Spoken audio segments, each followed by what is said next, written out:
Prime Video just did something quietly extraordinary.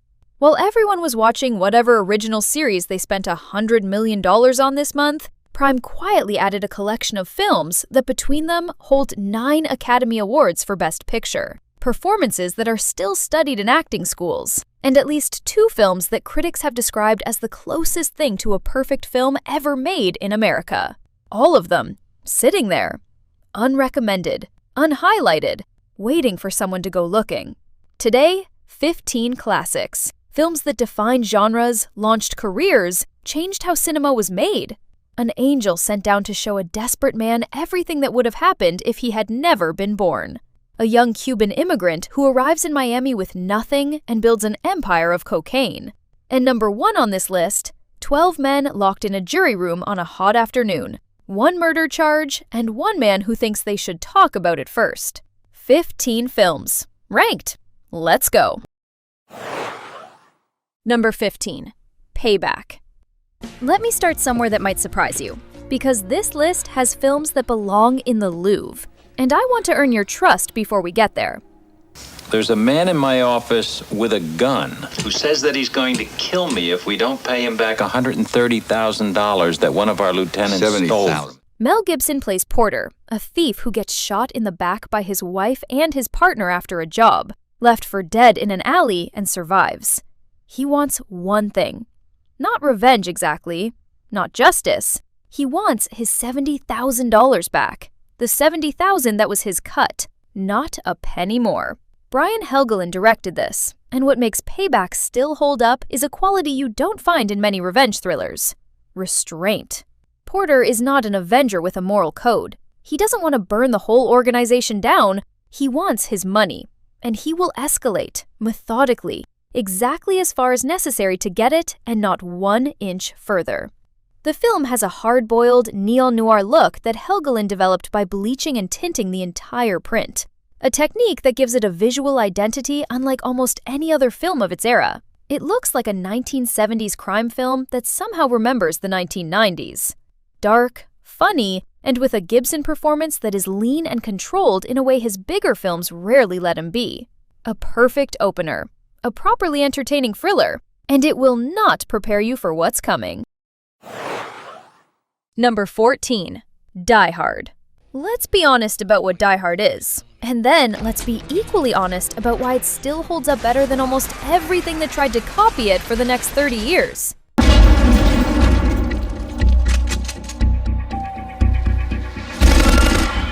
You can walk out of here or be carried out, but have no illusions. We are in charge. John McTiernan directed this.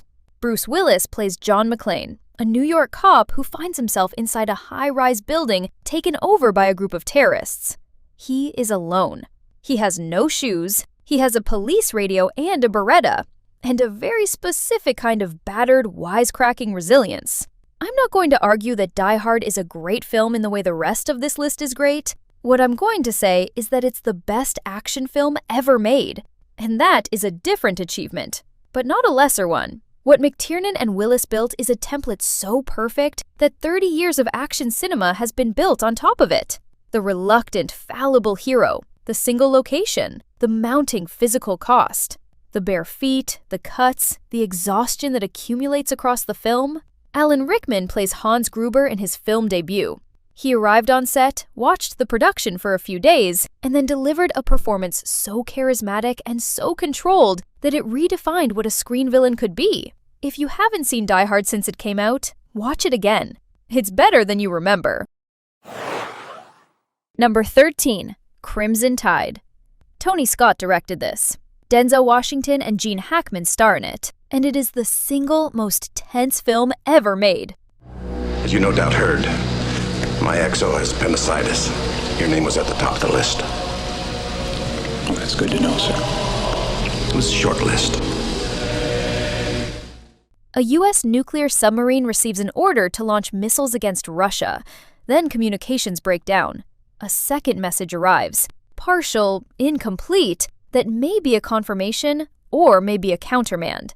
Captain Frank Ramsey believes they should fire. Executive Officer Ron Hunter believes they cannot fire without verifying the order. Tony Scott directed. And what he understood, it's the reason this film still works at the same volume it did in 1995, is that the most frightening possible stakes are not complicated ones. 2 men, 1 submarine, a launch key, an argument about procedure that could end the world. The script, which was polished by Quentin Tarantino on an uncredited rewrite, crackles with the specific electricity of 2 supremely intelligent, supremely confident men who both believe they are unambiguously correct. Hans Zimmer scored this. It won't leave your head for days. Pure, perfect, relentless tension from the first scene to the last. Number 12. Scarface. Brian De Palma. Al Pacino. Oliver Stone wrote the screenplay. This should not require much introduction. Have to play with him. Come on. Okay. Do you want to play rough? Okay. No. Say hello to my little friend! Al Pacino plays Tony Montana, a Cuban refugee who arrives in Miami with nothing, and through violence, ambition, and a total absence of self-preservation instinct, builds a cocaine empire. Scarface was destroyed by critics on release. The New York Times called it bloated.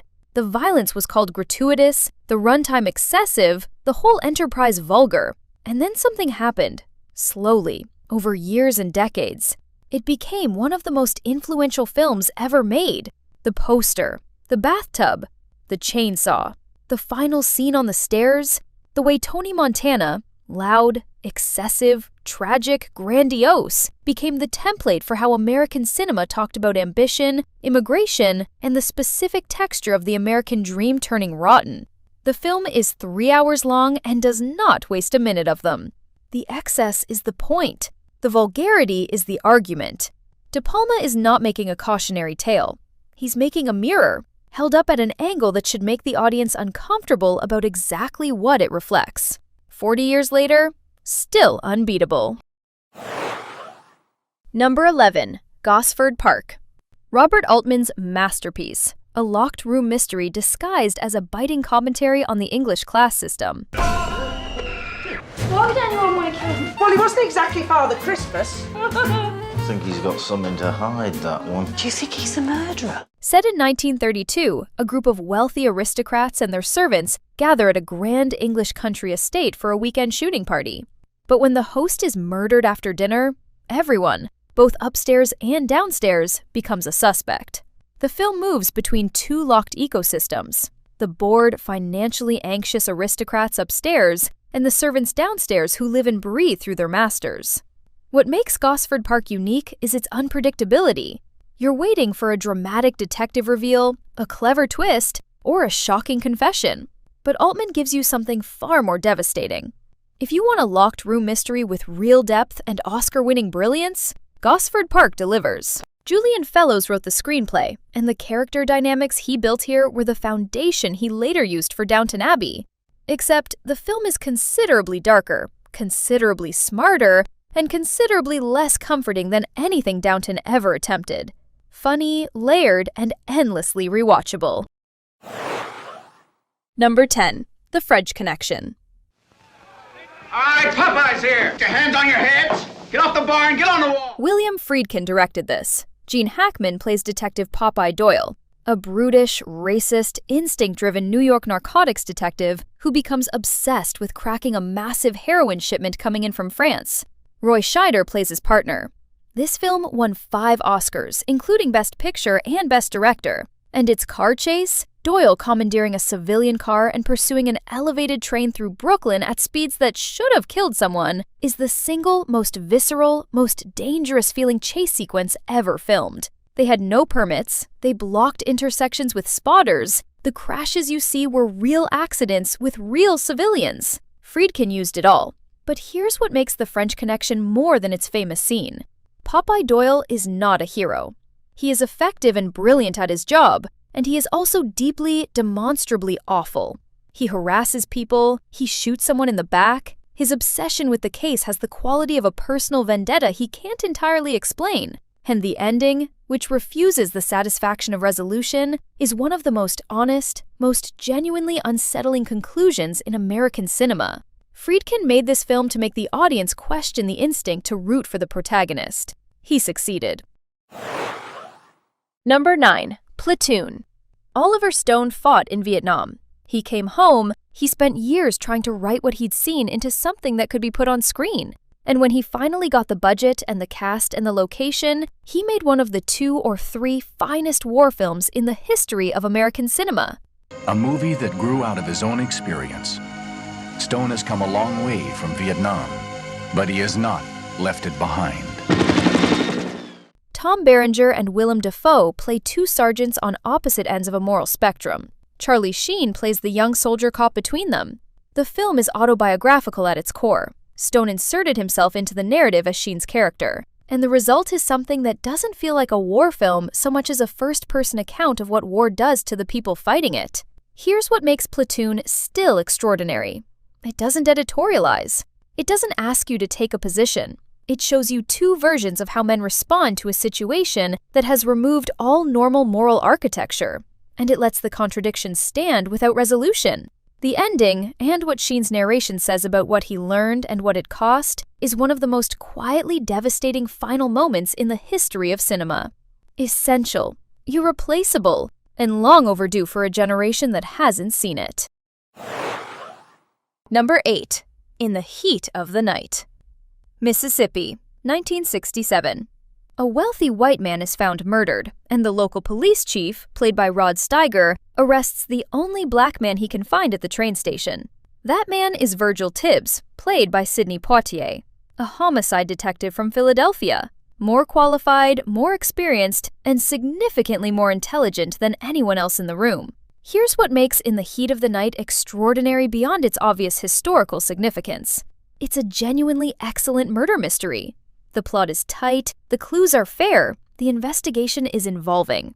The film earns its thriller credentials on pure mechanics. And then the dynamic between Poitier and Steiger does something extra on top of that. The scene where Tibbs is slapped by a wealthy white suspect and slaps him back immediately, without hesitation, caused audiences in 1967 to gasp in cinemas. The instinctive, unapologetic dignity of that response was almost unprecedented on American screens.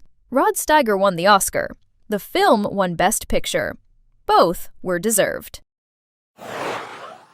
Number 7. The Conversation. Francis Ford Coppola made this between The Godfather and The Godfather Part 2. Let that sit for a moment. Let me tell you something about Harry Caul. The best, bar none. I'll drink to that. Best what? The best bugger on the West Coast. Gene Hackman plays Harry Caul, a surveillance expert, the best in the country. A man who considers himself entirely without moral responsibility for what's done with the recordings he makes. He records. What happens after is not his concern. He makes a recording of a couple in a public square, a conversation, captured from a distance through extraordinary technical skill. And in the recording, he hears something that he comes to believe is a warning of an imminent murder, and he cannot decide what to do about it. Here's what makes The Conversation one of the great American films of its decade. It's a film about professional detachment as a moral position, and about the catastrophic cost of the moment that detachment finally breaks. Harry Caul has built an entire life around not being implicated. A private apartment with 3 locks, no personal connections, pure technical expertise deployed without conscience. And then, his conscience arrives. The Conversation won the Palme d'Or at Cannes in 1974. It was nominated for Best Picture, and lost to The Godfather Part 2, which Coppola was making simultaneously. He is the only director to lose Best Picture to himself. Number 6. Memento. Christopher Nolan made this for $9 million. It is, in terms of structural ambition matched by structural execution, the finest film he has ever made. You don't remember where you've been or what you've just done. I can't make new memories. Everything just fades. What's the last thing you do remember? My wife. That's sweet. Dying. Leonard Shelby cannot form new memories, a condition resulting from an attack that also killed his wife. He wakes up every day knowing only what he has tattooed on his body and written on Polaroid photographs. He is trying to find his wife's killer. The film runs backwards. Each scene ends where the previous one began, so that you, the viewer, are experiencing the story with the same disorientation Leonard experiences daily. You know what he knows at exactly the moment he knows it. No more. Here's what makes Memento not just a formal exercise, but a genuinely great film. The structural conceit is not a trick. It's the argument. The film is about memory as the foundation of identity, and about what happens when that foundation is gone, about whether you can trust your own conclusions when every conclusion is built on a record you might have falsified, about the specific, terrifying question of whether Leonard is hunting his wife's killer or whether he's become something else entirely without knowing it. The final scene is one of the most devastating reveals in cinema, not because it's a twist, because of what it means. One of the essential films of the 2000s, on Prime Video, right now. Number 5. The Apartment. Billy Wilder directed 12 great films. The Apartment might be the finest. Did you hear what I said, Miss Kubelik? I absolutely adore you. Shut up and deal. C.C. Baxter is a mid-level insurance clerk in New York who has found a way to accelerate his corporate career. He lends his apartment to his married superiors for their extramarital affairs. In exchange, favorable performance reviews. It is a transaction he has convinced himself is pragmatic. It is a transaction that is quietly corroding him. And then he falls for Fran Kubelik, the elevator operator played by Shirley MacLaine, and discovers, in a way he wasn't prepared for, exactly which executive has been using his apartment to be with her. Jack Lemmon plays Baxter, and the performance is the film. A man oscillating between comedy and genuine moral anguish, between the face he shows the world and the face he shows an empty apartment at 11 on a Wednesday night. The film won 5 Academy Awards, including Best Picture. It is funnier than most comedies, sadder than most dramas, and more morally complex than almost anything made in Hollywood at the time. One of cinema's essential texts. If you haven't seen it, tonight. No further discussion. Number 4. Heat. Michael Mann spent 15 years developing this film. He made a version of it as a television movie in 1989, LA Takedown, to test whether the central concept worked before committing to the full theatrical version. I tell her I'm a salesman. Recognize the MO? MO is that they're good. The central concept? Al Pacino plays a detective. Robert De Niro plays the professional thief he's trying to catch. They know about each other. They respect each other. And about halfway through the film, in a coffee shop on Wilshire Boulevard, they sit down across a table from each other and have a conversation. It was the first time Pacino and De Niro had ever shared a scene in a film. They were both in The Godfather Part 2, but never on screen together. This was the moment. And Michael Mann filmed it with 2 cameras facing directly at the actors. No cutaways, no coverage tricks, just their faces and their voices for 3 uninterrupted minutes. The scene is one of the great pieces of art in cinema. 2 men who have organized their entire lives around one thing each, the job, sitting with the mutual recognition that the person on the other side of the table is the only person who truly understands them, and that this cannot end any other way. The downtown Los Angeles shootout. Practical effects, real weapons, and the sound mixed to be deafening and overwhelming is still the most technically accomplished action sequence of its decade. Nearly 3 hours long, not a frame wasted. A genuine masterpiece. Number 3. The Third Man. Carol Reed directed this. Graham Greene wrote the screenplay from his own novella. Orson Welles plays a supporting role and steals the entire film with less than 15 minutes of screen time. And it has been sitting, quietly, as one of the most perfectly constructed thrillers in the history of cinema for 75 years. Heard of Harry Lime? Best friend I ever had. He's kaput. Holly Martins, an American pulp novelist, arrives in post-war Vienna to meet his old friend Harry Lime, and is told immediately upon arrival that Harry is dead, run over by a car, already buried. Except a witness claimed there was a third man at the scene of the accident, a man nobody can identify. Reed shot this in the actual bombed-out rubble of 1949 Vienna. Sewers, damaged buildings, night streets, and the city becomes the film's overwhelming visual and moral argument. The Dutch angles, the deep shadows, the cobblestones slick with rain. This is a city that does not allow for clean choices or comfortable conclusions. And then Orson Welles appears, in a doorway, with a cat at his feet, and delivers in a single 2-minute speech on a Ferris wheel about the cuckoo clock and Swiss democracy, one of the great villain monologues in cinema. The ending, on a road lined with bare trees, is the most honest, most unromantic ending a thriller of its era ever permitted itself. Perfect. Complete. One of the handful of films that genuinely could not have been made any other way. Number 2. It's a Wonderful Life. Mr. and Mrs. Martini, welcome home. This is what I wished for. You see, George, you really had a wonderful life. Frank Capra directed this. James Stewart and Donna Reed star in it. And I want to say something about it that its reputation as a Christmas perennial sometimes obscures. This is not, at its heart, a film about an angel earning his wings. It is a film about a man who has spent his entire adult life sacrificing his own dreams, for his father's business, for his town, for the people around him, and who arrives at a moment of complete despair so absolute that he stands on a bridge in a blizzard and wishes he had never been born. James Stewart plays George Bailey, and the first 2 acts of this film are among the most quietly devastating portraits of a good person being slowly ground down by obligation and circumstance that Hollywood has ever produced. Stewart was recently returned from the Second World War when he made this. He had seen real things, and the scene in which George finally breaks, slamming his hand into a wall and crying in front of his children, is not a movie performance. It is something rawer than that. The wish fulfillment of the final act only works because Capra earns it completely. You have watched this man give everything. You understand with total clarity why the world is poorer without him. There are maybe 5 films in cinema history that have made more people cry than this one. It isn't just a Christmas film, it's a film about what a life is worth, and it has never been answered better.